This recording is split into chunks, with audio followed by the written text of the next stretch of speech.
host, Kirsten Thompson, and I want to ask everyone, before we even get started, please just take a moment to pause, like this video, and share it. You don't even have to know what we're talking about yet. It's going to be fabulous and wonderful and affirming, I promise, so just share it. I also want everyone to know who we are. We are VodPod Media, located in the heart of the east side of San Antonio, whoop, whoop, east side. And we are a Black and Brown operated and owned online media production company. So without further ado, I would like to introduce our guest, Adhana McCarthy. Thank you so much for being here. Thanks for having me, Kirsten. You are so welcome. It's kind of funny because this was like, there was a series of comedies of error that I'm glad that you made it and we could make this happen because you're only here for a very short while. Right. So just a few more days. Yes. So we have a tradition here at the show.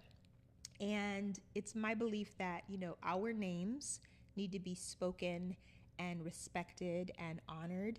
And your name is not typical. No, it's not. I think it's actually the first time I've ever heard it. Okay. So would you like to share with us a little bit about your name, like the meaning or who named you and where your name comes from? Sure. So I was born in the late 70s, and that's when Afrocentrism was really big deal. Yes.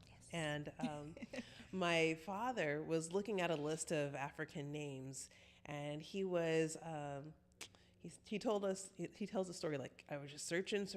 I found one that I could pronounce, number one, and that had a good meaning. So he found my name, Adhana, and it meant our answered prayer. Oh. So he loved, I think it actually meant a call to prayer, but he told everyone that for him it meant our answered prayer. So I just took that on because that's the most meaningful thing about that. And so I just keep that in my heart as kind of like a call to how I want to be in the world, how I want to serve, Absolutely.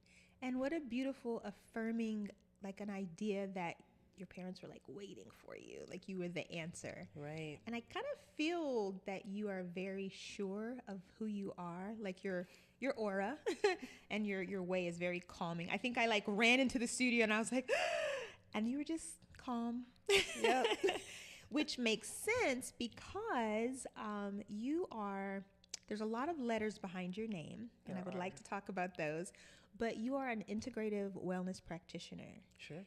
And there are probably a lot of people who don't actually know what that is. It sounds like a lot of big words. Right. So can you explain that? Sure. So integrative wellness is kind of like, it's the new way that we used to talk about this thing called complementary and alternative medicine. I remember, back in the 90s, a long time ago, people used to talk about complementary and alternative medicine. There was even a college course that I took on it. And, that was really, how do you bring in different modalities into allopathic medicine, regular Western medicine? How do you bring that in a way that's meaningful and augments what we can do for people? Because Western medicine is great. It does a lot of things for a lot of people. It saves a lot of lives. And it's not very good at like behavior change. If we look at the vast majority of diseases that are prevalent in the world, or at least the United States, the Western world, they're diseases of lifestyle, they're diseases of behaviors. And that's something we don't do very well in Western medicine. But some of these alternative medicines, or what we now call integrative practices, are things that help us to build habits, to build confidence, to make right decisions for our bodies, for our hearts, for our souls, and all of that. And it is so good to hear that because I think most people in the Western Hemisphere feel like, well, I get sick, I'm not well, I just go take a pill. Like I just go take something and then I move on with my life and never actually address the issue. And palliative care is more about just keeping you kind of... Palliative care is end of life care. Yeah. And so, it's keeping you comfortable as you're transitioning. However, there's so much life that we have the capacity to live. Yes. And that's really the magic of, if you can create a culture where your culture, your personal culture, is one of health. Your personal culture is one of vitality. Your personal culture is one of joy. That's where the magic happens. Yes, yes. So one of the modalities within this integrative wellness toolbox is you are a yogi. You are a certified yoga instructor. It's part of your life. It's something that you walk. You don't just do yoga. How did you get into that? Well, let me caveat. I'm a certified yoga therapist. Therapist. Okay. So it's a little I stand bit corrected. different. Okay. So like, the average yoga instructor will go to school and they'll get like a 200-hour certification or a 500-hour certification. So yoga therapy is like a 1,000-hour certification that involves using the tools of yoga, breath, movement, behaviors, routines to help people change their lives and to help people address problems that keep coming up. And so that's one of the tools that I use as a family medicine PA. So I'm a physician assistant. Now we call ourselves physician associates, but people know both names. And so I'm a family medicine PA who uses integrative tools in the family practice arena to help people get better. Right. I appreciate that correction. So y'all, let's put some respect on her name. She's a yoga therapist, not a yoga instructor. And you said 1,000 hours. So on average, how long did it take you to complete that 1,000 hours? So I started off my yoga therapy certification with a 200-hour yoga teacher certification. And then over the course of a year or so, I did the 500 hours. And then I was able to use my experience as a family practitioner to apply those practice hours, those practicum hours. Okay. So I did some in the yoga therapy clinic and then some that I was already using as I was able to document all the patients that I saw. Wow, that's amazing. Mm-hmm. And it's funny because I was trying to find a photo of you because I wanted to promote this episode. I wanted as many people to see it. So I'm like kind of scrolling through your social media, being a creep. And I saw this picture of you in your BDUs doing a headstand. And it was so interesting to me because typically people don't think of military life and yoga, but that's an example of, it's an integrative approach. You're bringing all facets of your life together. But how do you make that work? And then how do your colleagues perceive you as someone who is a major in the Army, but also a yogi? Right. So that was my friend who was doing the headstand. I would probably have a picture. Oh, okay. So this is, it goes back to what you were asking about my colleagues. Mm-hmm. So I do have other colleagues that are yoga practitioners that are in the military. That was a physician friend of mine who was a yogi. Okay. And we were out at a training area in the California desert. There was there was some downtime. So I was doing triangle pose. He was doing headstands. We were taking pictures of each other. It's a beautiful desert. But, wow. But to your point, to your question, how do I make it all work? The yoga and the military. My first deployment to Iraq was actually within my first year of serving in the military as a young lieutenant. We deployed to Iraq. I had soldiers that wanted to practice yoga. There was, a handful of soldiers that were like, "Ma'am, do you know anyone who does yoga? We want to do yoga, blah, blah, blah." I was not a certified teacher at that time. I had a strong practice. I had a strong, Ashtanga style practice and some Pilates. And so I did this Payo before Payo was a thing. Really? So we were doing that out in some random base in Iraq. And, we didn't really have a setup for it. There was just kind of an open field with some T-wall barriers. And we would just, practice yoga there every Sunday. And it's interesting because it was just what we did. Yeah. And about 2/3 of the way through the deployment, we lost the first sergeant, and it was the first sergeant of the young soldiers that I was teaching. He was in a different company, and where they had the memorial was the exact same place where we had been practicing yoga all that time. So talk about a lesson in being okay when things are not okay. Right? Because we had spent so much time practicing in our bodies and in our breath how to be okay when things are chaotic or crazy or whatever. And then things got really real for all of us. And it was in that same exact space that we had been practicing. Wow. Yeah. Wow. Well, everyone that I know that lives a lifestyle where yoga is just a part of it has developed an ability to be okay, to sort of like alchemize situations, and not necessarily like, oh, everything's perfect all the time and it's hunky-dory, but to take something and kind of strip it down to the essence.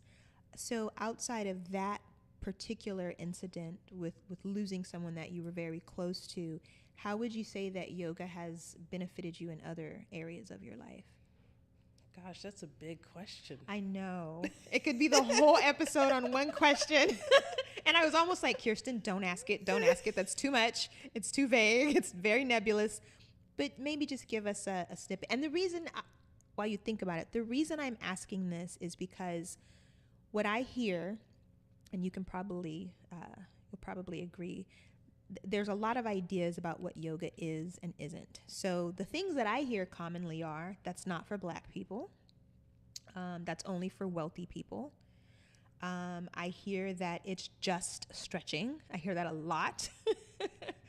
And the reason I ask you that question is because I really want people to understand that it is something that can truly be transformative. And it's not, you just get up and it's not a Jane Fonda stretch, you know, it's not just sitting and being quiet. There's so much more.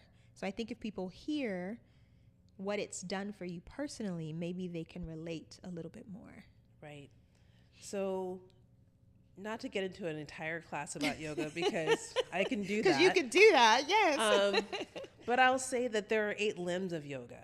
And so when we think about the postures that people see at the gyms or on Yoga Magazine or whatever, like that is one of 8 aspects of yoga. Mm-hmm. You know, the first 2 aspects have to do with practices about how we treat ourselves and how we treat others. Come on now.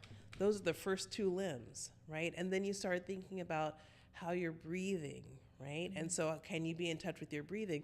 One of the magical things about breathing, it's one of the things that we do both autonomically, like automatically, and, you know, we can be deliberate about it as well. So it's kind of like this link to our subconscious, because the breath in and of itself is our way to link between what we do deliberately and what we're doing automatically. Right.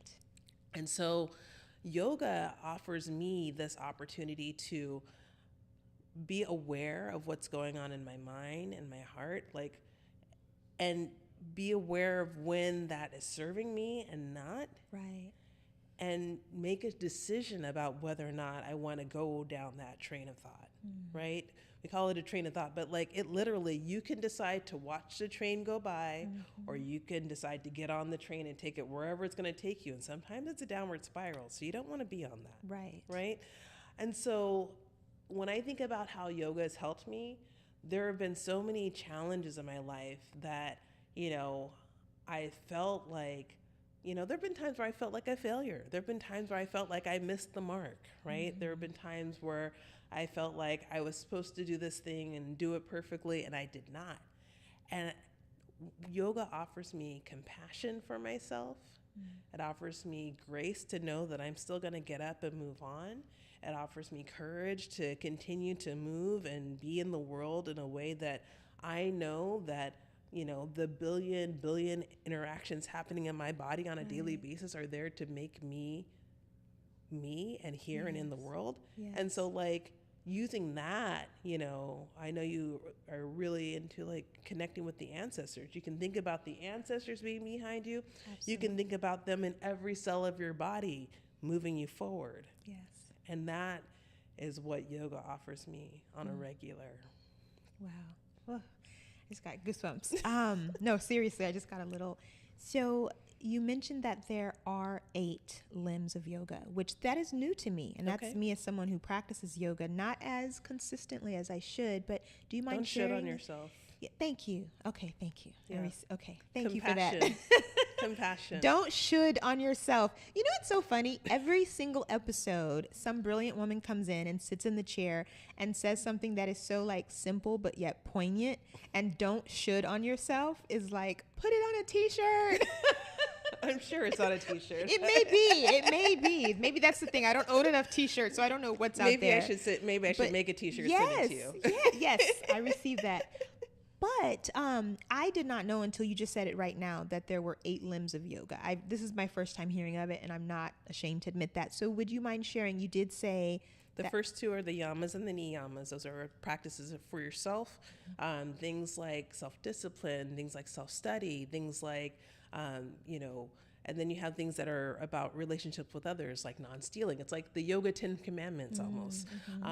But it's how you interact with yourself, how you give yourself grace and love, and then how you give love to others in your community. So those are the yamas and the niyamas. Then you have the pranayama, right? Which is the breathing. And then you have the asana, which is the movement, right? So what we see about the movement.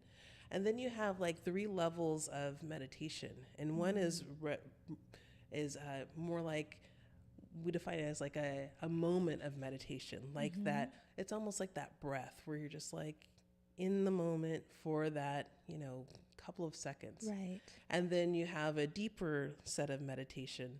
And then you have bliss. Yes, which everyone is trying to get to. Samadhi, right? Yes. And so those are the limbs. And so as you go through, and there are so many ways to think about those 8 limbs, but essentially the practice of yoga is bringing the body back to balance. And there's a whole model of like the koshas and bodies, and like there's, subtle bodies and how we look at the body. But essentially, once you are able to tap into one set of practices, so I think the easiest thing for people to be in touch with is like the breath coordinated with movement. Like that's a thing. And then meditation, right? So those 3 things are kind of the things that people wrap themselves around. Although some people like to separate meditation separate from yoga. And I'm like, it's all a part of the same system. So like, let's call it what it is.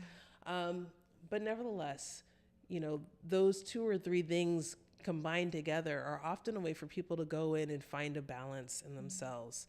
And then if you want it to be more consistent with the yoga practice, you start tapping into those yamas and niyamas, like the ways that you practice things in yourself and the ways that you bring things into yourself, the way you interact with others, that integrity with self and others. Absolutely. Which is so important because I think that especially we live in an intense world. Yes. To say the least. Yes. That's just a light way of putting it. And human beings, I don't know if it's because of our conditioning or some of it is just we're wired a certain way, but we're really hard on ourselves unnecessarily. And you just said don't should on yourself, and that's just like a light, it's a little bit of levity, but we really do create things within our mind that we don't need to be doing. It's very, it can be very unhealthy. And I want to ask you, because I think especially as being a Black woman, one of the things that we sometimes, I don't want to say always, we create this narrative that we don't belong or maybe we're not good enough. And now there's a term for it. It's imposter syndrome. But I'm curious as to how or if yoga has helped you with that. Have you experienced, because you're a major in the Army, you are a physician's, there's a new terminology you just told me. It's a physician associate. There's Associate. never an apostrophe S. Got it. Yes. Got it. So I don't like to use the word minority, but there aren't as many of you as there could be. So has yoga also helped you with understanding your belonging, like wherever you are?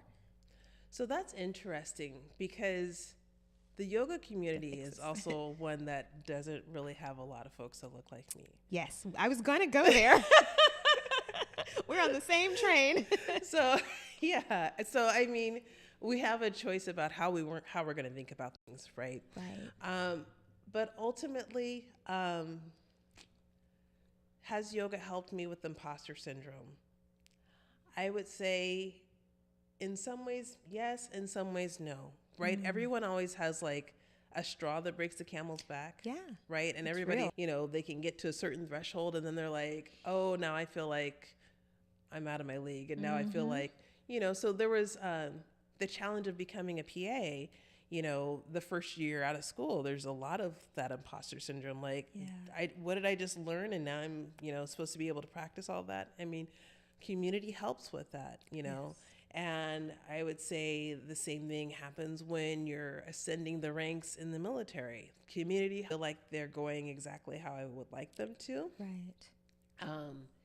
But I think imposter syndrome comes up, you know, at whatever level you're at, you know. True. As you're going out into the world, there's always going to be this sense of, you know, what is this? Something new. Anything new is going to like trigger the primitive brain to be like, oh my gosh, this is new. What I'm going to do? Yes. Can I do this? Yes. Right. And so having that conversation with the primitive brain is a part of the Yoda sing, how that leads to actions or lack of actions that get you to whatever results you're having. Yeah. Yeah. It's interesting that you said lack of actions, because I think people tend to either go into hyperdrive and create like literally locked in your own body because you just shut down. Analysis paralysis. Yes. Very common in PhD programs. Yes. Yes. I don't have a PhD, but several of my friends do. And we've discussed this ad nauseum. Right. And so that's why, I mean, I'm so happy you're here. I'm so happy you're here. You know, I have to give a shout out to our mutual friend, Austin, who was like, you have to meet this woman. And I'm like, she'll be back. It's fine. He's like, no, you have to meet her. You have to. He's like, you'll just see, you know. So thank you, Austin, wherever you are. He might be watching. Shout out to Austin. But yeah, it's very important to have those things that just bring us back to center, because center is where we're supposed to be. We just live in a crazy world that's just always like, you know, volleying us from one end of the spectrum to another. I would like to talk to you briefly. I have 1,000 questions I want to ask you now about the process of, you know, going into the military and becoming a PA. There are a lot of people who think that if it wasn't, everyone would do it. But what advice would you give to someone maybe in high school, or maybe someone who's in their first year of college and isn't quite sure? Where would you recommend they start if they want to follow the path that you have in regard to your medical career? So in terms of medicine, I think that volunteering in the space is great. So Red Cross has this volunteer program that they'll do for teenagers and, you know, young adults. Like sitting, I think we had what allows for them to shadow somebody who's actually a clinician, like a PA or a physician or a nurse practitioner. I mean, I think that's the greatest way to like learn about it, or even working in the ER, just like kind of helping out in the background, or working in some of these other capacities where you can understand how medicine is happening. And then you can have an understanding, you can have those conversations with those leaders, because I think people think that medicine is beyond them, that it's a big deal that somebody's a PA. And in the same way that, you know, maybe somebody further distant from me is going to be like, oh, she's doing that, she's special. I'm not special. I'm just, I mean, I'm special. You're just like you're special. I'm special just like everyone else is special, right? Everyone else has the capacity to do things. Barriers for folks. And it's not impossible to get the tutoring that you need to do that, to get there. And sometimes it takes extra effort, right? It takes extra effort to get through the chemistry class or the biochemistry class. I mean, things just sound really crazy, but it's possible, and there's a logic to it. And there's literally anything that you want to learn in school, there's a YouTube video for it. You can like, we call it YouTube University. Like you can learn anything. I remember watching a woman and her child by learning on YouTube. So it's true. You really can.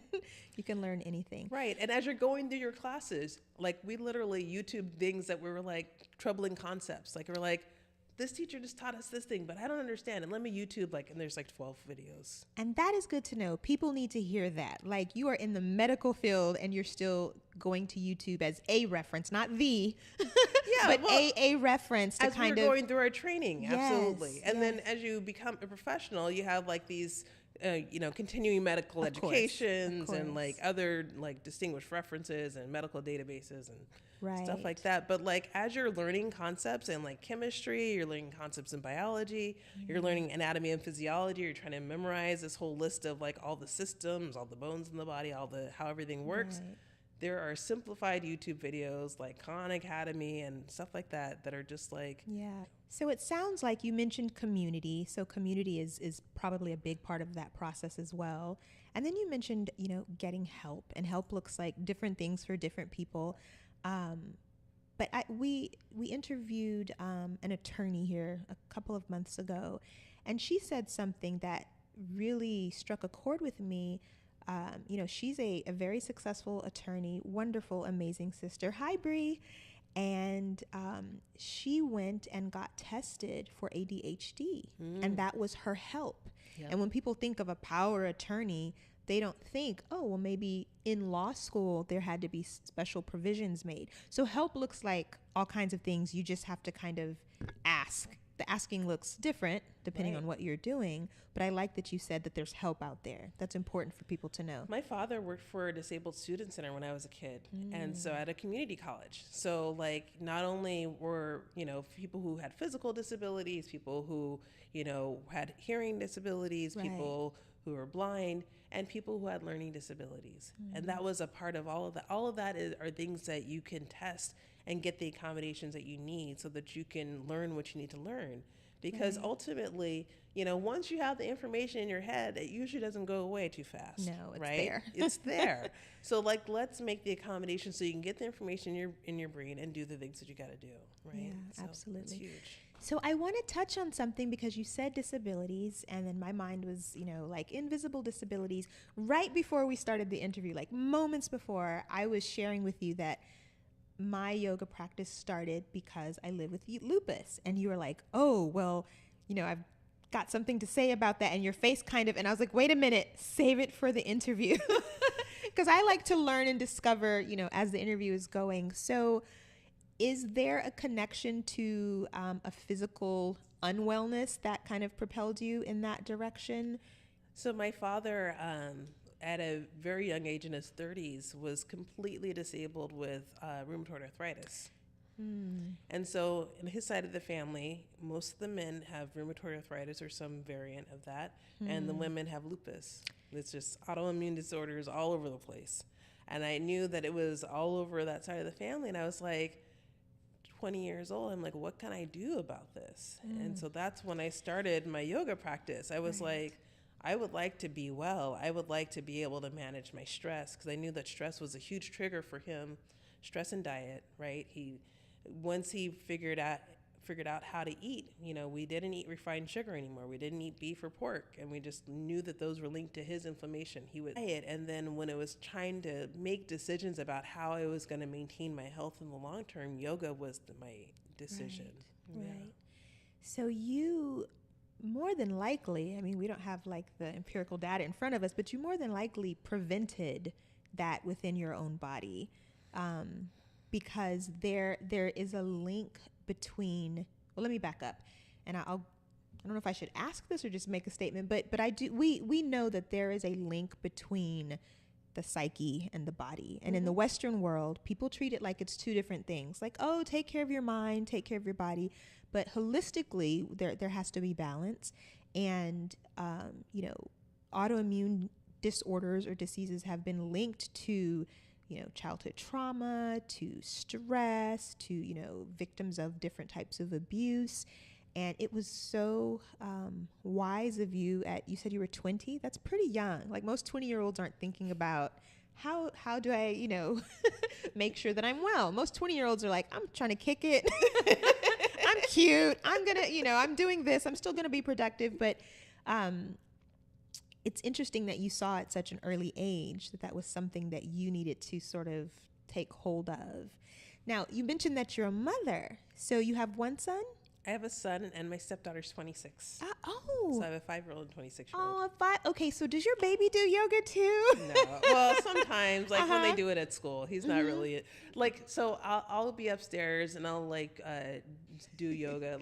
I have sometimes I'll do it with an app or something. I have a mirror. And, he'll come up there and climb on me while I do yoga. Of course. So that's how sit on your head or something. That's how he does yoga. He likes to sit in my lap while I'm doing my stretches. Yeah. So that sounds like a child. Yeah. That sounds about right. That sounds right. But how wonderful for him, whether he's, actively participating in your practice right now or not, to have this young, little beautiful brown child sing this in his mommy, and then it's not weird. Right. Like, it's not something he will encounter as an adult and be like, ugh.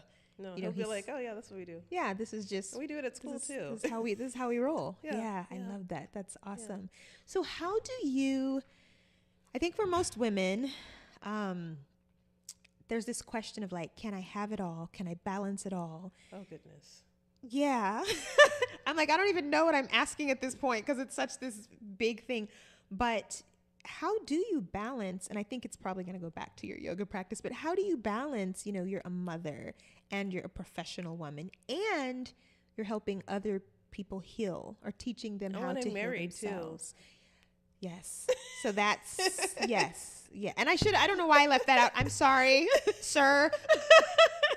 But yeah, so you're a wife and a mother and a professional woman, and you are not only practicing yoga and living it, but you're teaching other people how to heal themselves or get, started on the road to wellness. What does like a day look like for you? I'm really curious. Like, do you get to eat breakfast? Do you like eat in the car on the highway? Like, how do you balance everything? So it's funny you should ask that. So right now, my job as a PA is actually, I'm the director of public health at Fort Riley. So my job is more administrative, but I still see patients in like, occupational medicine and whatnot. And, but I'm here in San Antonio to go to a school. So it's been like this very unique time for me to just kind of be by myself. Nice. Which I it's kind of like a retreat, but like I miss sometimes, and I think that this last couple of years, I've been quite out of balance, and I've recognized it, and I've seen how some different emotions have been quite overwhelming, and I've cherished this particular time where I was by myself as a way to regroup and reset, and I think that that's a part of the process.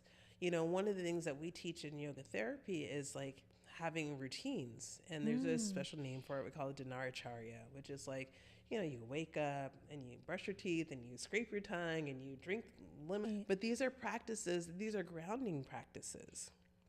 And so like, even if somebody's not going to do all of those things, what can we do to build in a habit of something that helps you feel grounded on a daily basis? Yes. Right? So my practice that I've been doing recently, because I felt like I needed extra support, was I would just pull up my phone when I wake up and turn on a meditation app. I mean, I know I can meditate on my own, but I'm like, I just want some support. So I'm just going to so instead of pulling up my phone and like doom scrolling, I'm going to pull up my phone, open Insight Timer, listen to a meditation, get my mind right, and like go eat some breakfast. Yes.